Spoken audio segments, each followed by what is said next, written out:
Hi all and welcome to another edition of our weekly market outlook report for the week starting Monday the 27th of April.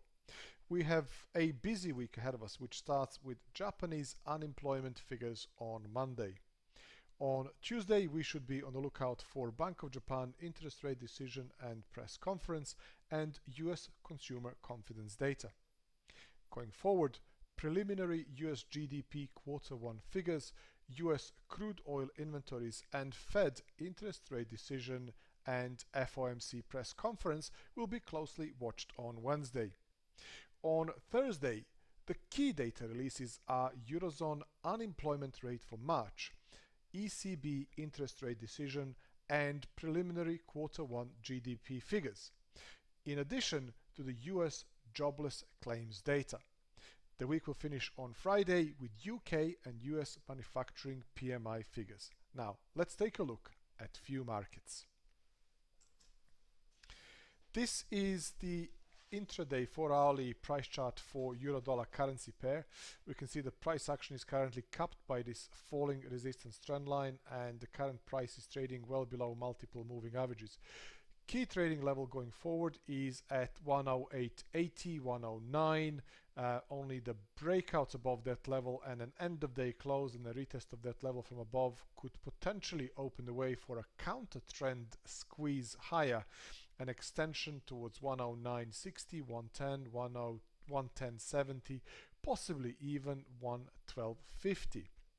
Alternatively, a rally into 108.80 and a rejection or a gradual move lower and the loss of these current lows towards 107.20, 107.30 would further fuel bearish sentiment, potentially opening the way for an extension to the downside targeting 107, 106.50, 106, possibly even 105.30. Sterling dollar, it's going sideways. We can see that the current price action appears to be very narrow sideways trading range. Supported at 122.30, sorry, 122.70, apologies, and capped by 124, 123.80 on the upside. If we see a squeeze above 124 and end of day close above that level, that could potentially open the way for an extension to the upside, targeting 125, 126.20, 127.50 to the upside. That would be triggered by a breakout above this falling resistance trend line, which we could create by connecting the sequence of these lower highs. Alternatively, if we see a gradual move lower and the loss of this current swing low here at 122.70 and a retest of that level from underneath as a newly found resistance, that could change the bullish outlook, potentially opening the way for an extension to the downside targeting 122, 121, 120.30 supports.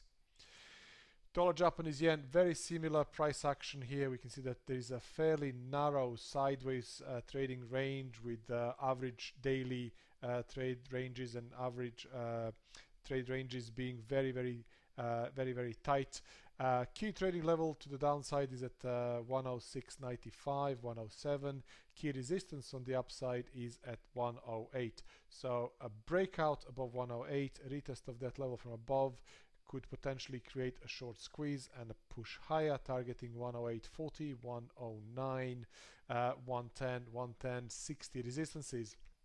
Alternatively, if we see further US dollar weakness and a loss of 107 retest of that level from underneath, that could potentially open the way for a further corrective move lower, therefore Japanese yen strength targeting 106.20, possibly even 104.70. Gold appears to be creating a confirmed breakout above this falling resistance trend line after sideways consolidation. Gold is uptrending nicely with the creation of a sequence of higher lows. The key trading level going forward is at 1700, a psychologically important level. As long as the price stays above that level, bulls appear to be in control, potentially targeting an extension to the upside above current resistance at 1730. targeting 1750, which is the significant high here. Breakout above that level 1775, possibly even 1800 over a longer period of time. Alternatively, if we see a dip below 1700, that would change the outlook, potentially opening the way for a deeper corrective move to the downside, targeting supports at 1685, 1670, 1665 as well. Lastly, let's take a look at crude oil. US crude oil appears to be under severe pressure, oversupply in the markets, not enough storage space. We can see that the current price is actually capped by this falling resistance trend line. Key trading level going forward, actually it's a zone around 2070 and 2250, which would be a cluster of these previous lows here, either by the wicks or a closing levels. So if the price rallies into that level and meets that falling resistance trend line, it's likely to assume that that would be a very significant resistance. Rejection to that level would open the way for a deeper corrective move lower, targeting $18 per barrel, 1550, possibly even these lows here around $12 per barrel. Alternatively, if you see a short squeeze breakout above 2250 and retest of that level from above as a newly found support, that would change the outlook and create an oversold squeeze higher, basically a counter trend breakout towards 2560, 2770, possibly even 30 resistances on the upside. Thank you for watching. Thank you for listening. Stay safe and happy trading. Bye for now.